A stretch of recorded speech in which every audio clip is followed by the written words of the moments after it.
Okay guys, gagawa natin ng review itong Knife PO4 12 volts 100 ampere na Pro ng Wattcycle. Bagong-bago po yan, wala pa yan 1 week yata. Ito yung ano niya, box niya. Nabaliktad lang ako ng bukas, sa ilalim ko siya nabuksan. Ito yung date niya. Yan natin sa liwanag. Ayan. Ang date niya 2025-10/01. Manufacturer.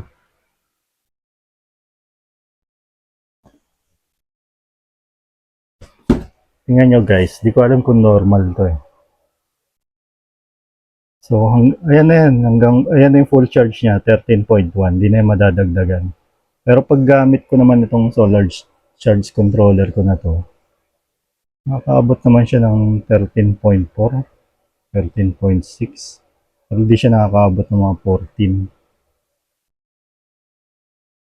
I-capacity test natin siya. Kung ilang oras tatagal yung 13.1 niya gamit ang 100 watts na ano, actually 75 watts nga lang tong rep namin.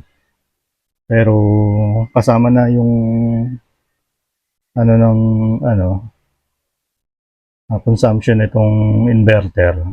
Siguro mga 100 plus yan. Nakikita kasi yan dito sa Blue Yeti kung ilan yung ano niya, yung wattage niya. Orasan natin para malaman natin kung ilang oras tatagal itong Knife PO4 na Wattcycle. Marami kasing vlogger na ang gaganda ng review nito, pero hindi ako naninira ng company o ng product. Yung honest lang talaga. So, yan na, turn on. Kabit muna natin tong ano natin, inverter. Isaksak na natin yung rep. At saka, ayan pa rin yung ano niya, voltage niya 13.1, 96% battery. Pero ang reading sa ating inverter, 13 volts. Bubuksan na natin itong rep natin.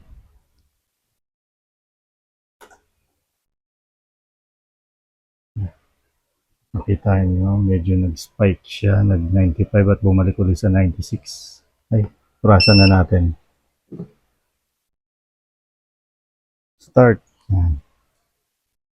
Tingnan natin kung ilang oras tatagal yung 96% ng Wattcycle 12 volts 100 AH Pro. Balikan natin mamaya.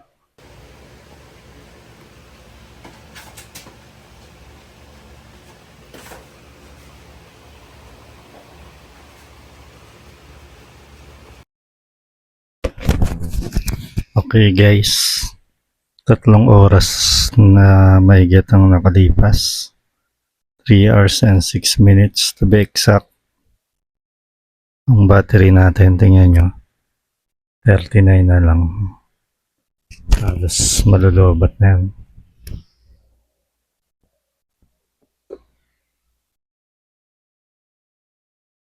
Hindi ko alam kung normal ba talaga ito.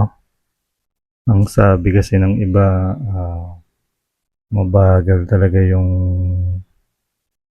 ano, yung balancer nitong Wattcycle, kaya yung iba ginagawa ay dinidrain nila para mag-balance. Kasi parang ito, mabilis malobat yung ganyan. 3 hours lang nagamit. Halos yung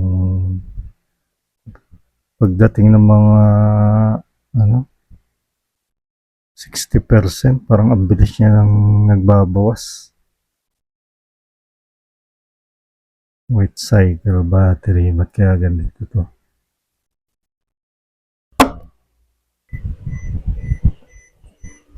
Three hours and 17 minutes.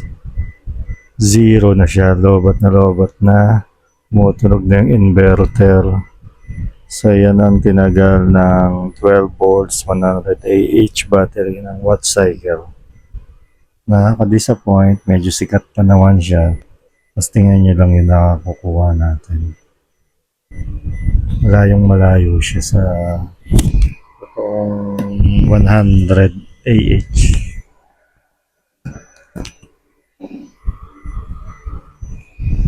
Kita nyo guys, 3 hours 18 minutes, 0%, 10.3 volts na.